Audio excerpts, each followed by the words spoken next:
kalian? Apa kabar?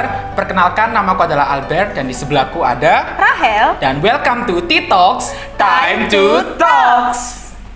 Nah, bisa dibilang nih Rahel, ini tuh merupakan episode pertama kita ya, episode perdana. Jadi bisa dibilang banyak dari teman-teman bahkan Fratorian pun belum tahu nih apa itu T-Talks. Nah, boleh dijelasin apa sih T-Talks? Nah, T-Talks itu adalah tempat di mana kita bertukar pendapat dan buat kalian yang mungkin bisa request. Ya, bisa request. Nah, kalian bisa langsung DM atau kalian bisa langsung tulis aja di kolom komentar bawah ini di akun ini, oke? Dan juga nih, kalau T-Talks ya, kita juga bisa bicara. T-Talks ini membahas tentang hal-hal yang lagi viral, yang lagi hot-hotnya gitu kan. Dan juga kita bisa undang beberapa narasumber. Kita mungkin guru atau alumni atau apapun, terserah. Kalian bisa request nih di bawah atau juga bisa melalui akun Instagramnya official SMA Kafrateran di @smakafrateran di bawah. Nah, kira-kira untuk episode pertama ini ya Rahel ya, kita mengundang siapa nih? Ini guru biologi kesayangan kita. Asik. Yang cantik, titisan dari bidadari surga. Bidadari surga ini mungkin cantik, terus sebagai seorang guru juga seorang istri yang mungkin idaman ya. Idam sudah parasnya cantik, otaknya main, aduh, lengkap lah. Sudah lengkap. Langsung aja kita panggil tanpa basa-basi. 1, 2, 3, Butina. Silakan Butina. Butina. Ini guys, ini mungkin kita agak kesusahan untuk menghubungi karena super duper repot ya Bu ya. Iya, udah jadi artis. Iya. bisa dilihat ini mukanya gimana Bu? Oh, bisa aja. Itu mah kalau bisa-bisanya kalian aja deh ya. Pemirsa hati-hati ya, karena ketika memuji seseorang terlalu tinggi, sometimes yang lu dengerin itu nggak semuanya bener ya. Masa tapi ini enggak lah, sejauh ini so far so good ya. Iya kan? Nah, Bu Tina, sebagai seorang guru, kita mau tanya-tanya nih. Kira-kira keadaan sekolah sekarang gimana Bu? Ibu nyaman nggak, comfort nggak sama keadaan sekarang? Ya, seperti ini. Kalau kamu juga lihat ya, sejak bulan Maret kemarin ya, kita semuanya sudah belajar dari rumah, studi from home Kita juga guru juga semuanya juga rata-rata work from home juga ya. Jadi ya kamu di rumah ngerjain modul ya kan, belajar terus yang dari FLC itu kan ya. Mungkin pemirsa belum tahu, jadi bagi yang belum tahu FLC itu adalah Frateran Learning Community. Jadi semacam website buat belajar sekolah memang untuk pembelajaran bagi siswa-siswi semuanya ya. Jadi sudah terintegrasi di situ. Ya, pekerjaannya gurumu yang ngisi kontennya itu. Ngisi konten. Kenapa sih Bu kok banyak banget ini kita sebagai pelajar gitu ya? Ya, ini boleh dibilang ini relate ya Bu. Ini kita kalau misalnya lihat pelajarannya loh Bu, sehari 3, 4. Kenapa Bu? Apa tujuannya? Kamu lebih mending 3 pelajaran, 4 pelajaran apa mau full 9 pelajaran no? Waduh. Iya ya, bisa jadi. Saya bilang ayo, mending 3 pelajaran, 4 pelajaran dibatasi apa 9 pelajaran full di rumah? Iya sih Bu ya. Kalau di rumah kan kadang kita ada godaan ya. Main HP. Ada satu Bu, namanya itu inisialnya K Bu, kasur. Oh iya, betul sekali. Betul. Ini kan betul sekali. Gimana Bu? Kalau misalnya gitu, kira-kira guru-guru mempertimbangkan nggak sih Bu? Kira-kira kenapa sih dikasih soal kayak gini gitu? Ya memang ya kita harus menyesuaikan dengan kondisi ya. Jadi memang anggaplah kalau saya secara pribadi sebagai guru Muna, anggap saja 1 semester, jadi mulai pembelajaran dari Maret sampai Juni kemarin itu istilahnya pemanasan tahap awal. Karena apa? Kalau mau dibilang jujur, gurunya udah siap 100%? Jelas enggak, ya kan? Karena kami pun juga belajar lagi ya. Kita semuanya otomatis harus belajar dari nol. Ya mungkin ada beberapa, misalnya saya sudah mulai nyicil FLC itu memang sudah, tapi kan beberapa ada juga yang berangkat dari nol juga. Jadi mau nggak mau kita harus kerja keras untuk mengisi konten di situ yang pertama. Dan kita juga harus menyesuaikan kondisi. Makanya memang kemarin dalam istilahnya pembelajaran kemarin pun banyak masukan juga gitu loh, karena memang kita menyadari bahwa ternyata belajar secara online menggunakan website semacam itu tuh nggak apa ya, boring ya. Iya, boring, nggak dapet feel-nya. Ini cuma kasih materi, kasih soal, materi, kasih kuis, terus ulangan, nggak ngerti ini isinya apa, bener nggak? Iya sih. Jadi memang kemarin ada banyak masukan, jadi diantaranya boleh dong pakai Zoom gitu kan, misalnya ada beberapa yang sudah pakai Zoom ya kan. Jadi ya memang kedepannya kita menata supaya nanti di tahun ajaran depan nih mulai Juli besok semuanya sudah siap. Oke. Nah, Bu Tina nih sebagai guru biologi dari SMA Kafrateran, menurut Bu Tina itu virus corona itu menurut Bu Tina sebahaya apakah? Melihat perkembangan yang ada sekarang ini, saya bilang berbahaya. Karena satu, virus ini cepat sekali mutasinya. Karena apa? Karena setelah yang insiden pertama yang dari Wuhan, itu terjadinya sudah akhir tahun ya, akhir tahun 2019. Iya, akhir tahun. Yang sudah masuk ke Indonesia itu sudah berubah, sudah beda lagi, ya kan? Maka dengan demikian kalau mau diceritain detail panjang banget ya. Sebetulnya intinya tuh kayak gini sih. Sebetulnya Kak, virus itu sifatnya gimana? Jadi virus itu sebetulnya dia bukan makhluk hidup sih, bukan sel, bukan apa. Dia cuma isinya protein sama RNA kalau punya psikolog. Apa RNA, Bu? Dijelasin sebagai anak IPS ya. Tidak mengetahui RNA itu apa. Jadi intinya saja sih. Virus ini tidak akan bisa bereplikasi kalau nggak di dalam makhluk hidup. Kita bilang itu sel inang, sel host ya. Dan sel hostnya kebetulan yang COVID-19 kan hostnya kita manusia ya kan. Nah, jadi satu orang, terus nanti misalnya satu orang menularkan ke orang yang lain. Si virus ini ketika berpindah host, dia juga akan menyesuaikan diri dengan kondisinya sel inang itu, ya. Jadi makanya dia kecepatan mutasinya sangat cepat sekali. Dan terus habis itu yang sebagaimana yang kita ketahui ya kan, virus ini jinak-jinak berbahaya kalau saya bilang. Jinak-jinak berbahaya. Jinak-jinak berbahaya. Kenapa? Karena ini virus yang baru, kita belum kenal ini virus ya kan. Terus habis itu maka yang namanya virus itu sangat rentan pada orang yang kekebalannya cukup rendah. Siapa? Di antaranya adalah anak-anak kecil. Ya. Dan orang manula. Oke, kalau misalnya ya Bu, kita lanjut, kita mau tanya nih Bu. Ini dari segi seorang guru, ya kan? Dari segi seorang guru tadi kalau misalnya kita udah lihat ya guru biologi menjelaskannya, aduhai gitu ya. Aduhai. Nah, sekarang kita tanya Bu, kegiatan di rumah ngapain aja Bu sebagai seorang ibu, istri, dan juga ibu kan harus kasih apa ya kegiatan-kegiatan kreatif buat anak supaya anak nggak kehilangan ide juga kan Bu? Gimana Bu? Kegiatan saya di rumah ya seperti ibu-ibu biasanya ya kan, masak, buat modul, ngurusin anak ya kan. Kalau ya memang ini selama sudah berapa ya 3 bulan lebih ini ya, nggak kemana-mana. Kerjaan yang saya kerjakan sama anak-anak itu biasanya saya buat kayak semacam point reward. What is point reward? Supaya anak-anak saya bisa membantu pekerjaan saya di rumah. Gimana tuh? Contohnya membersihkan kamar, point rewardnya 5.000.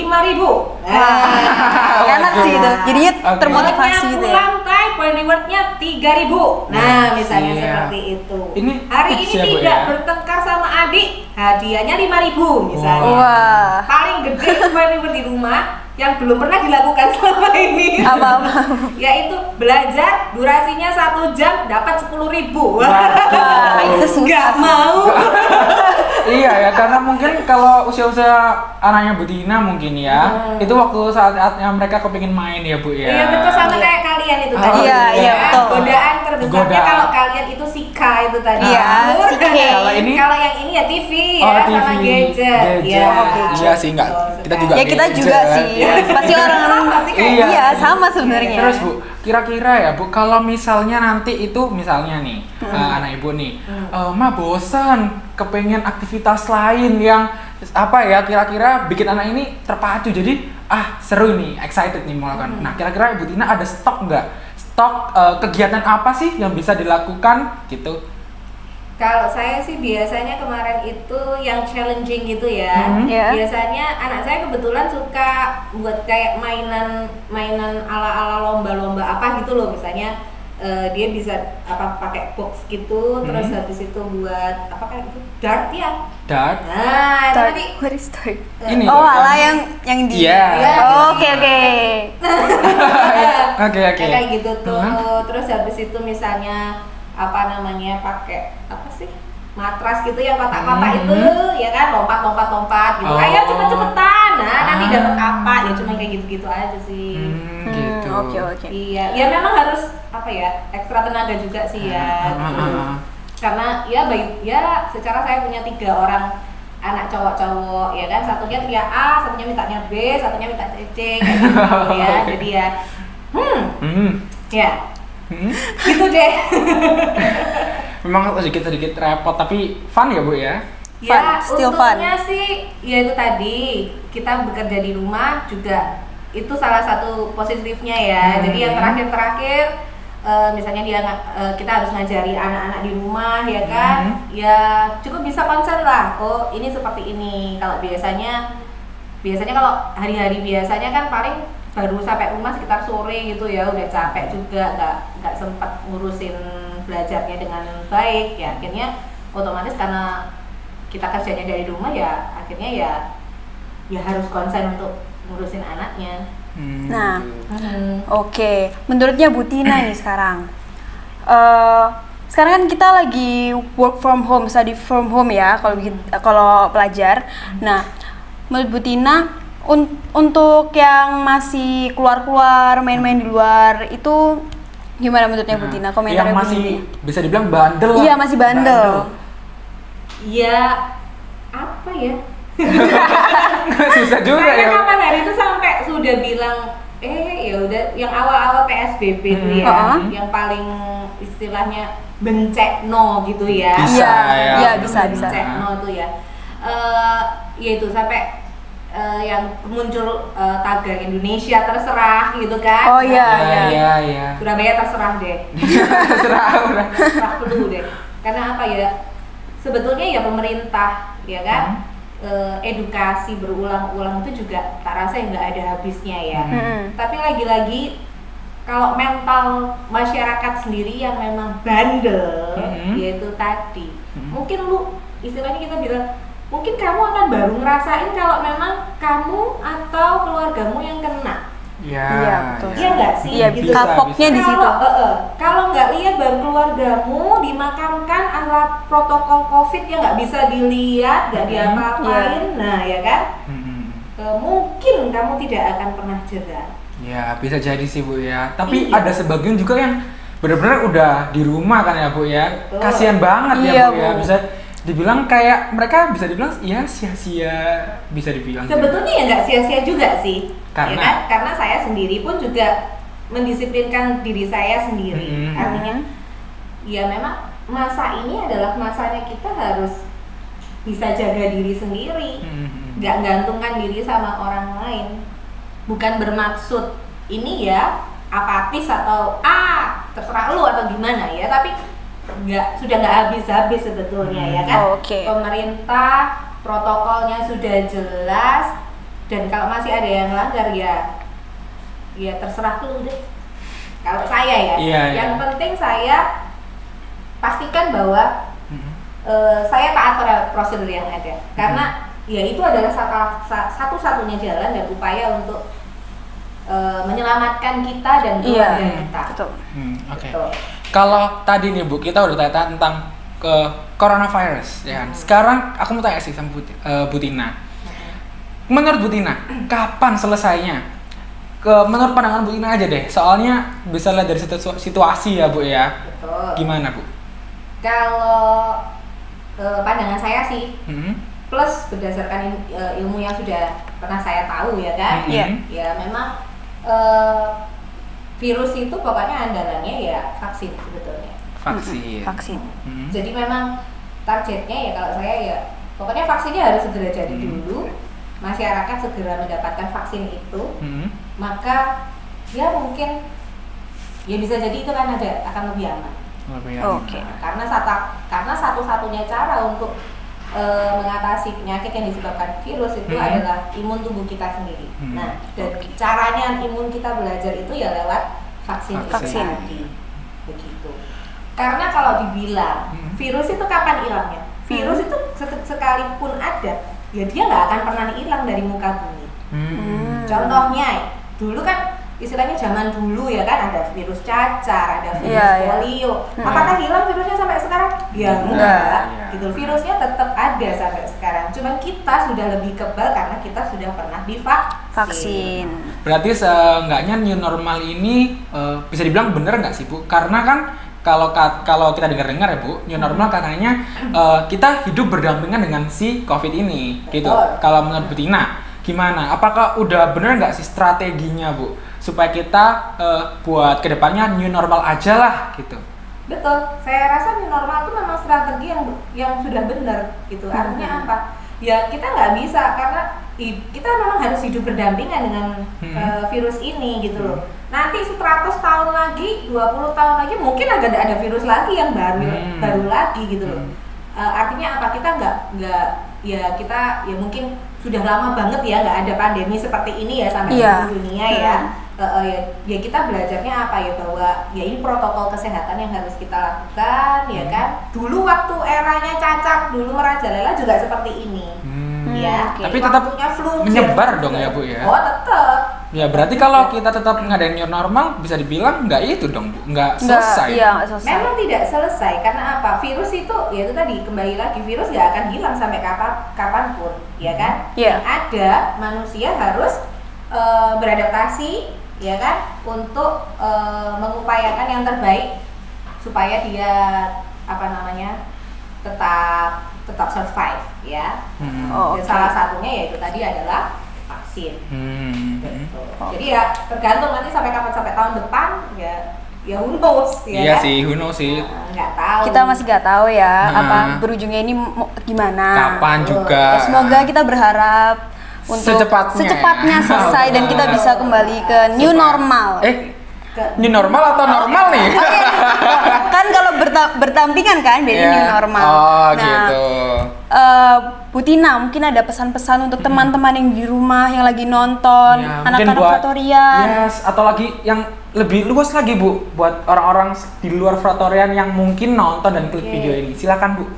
Buat anak-anakku tercinta, anak-anak Fratorian semuanya, juga semua orang yang menonton video ini, harapan saya ke depannya adalah kita sama-sama punya kesadaran diri ya untuk beradaptasi dengan situasi yang ada sekarang. Sadar diri itu nomor satu ya. Sadar diri untuk terus menaati protokol kesehatan yang dilakukan. Ini salah satunya nih ya. Pakai face shield ini. Jaga jarak ya kan, cuci tangan, jangan sering-sering ucek-ucek muka dan segala macam ya. Dan paling penting, kalau nggak penting-penting amat, just stay at home. Yes, ya. That's right. Itu saja. Kita kasih tepuk tangan dulu ya guys. Tepuk tangan. Thank you banget Bu Tina udah mau kita ganggu bentar. Iya, artis tanya Ini lama. Iya, makasih banyak Ibu. Thank you so much ya udah mau bersedia hadir di sini. Dan juga thank you buat kalian semua yang udah klik video ini dan udah nonton. Dan aku berharap juga supaya kalian like, komen, dan subscribe. Dan akhirnya saya Rahel, saya Albert. Salam Fratorian. Bye.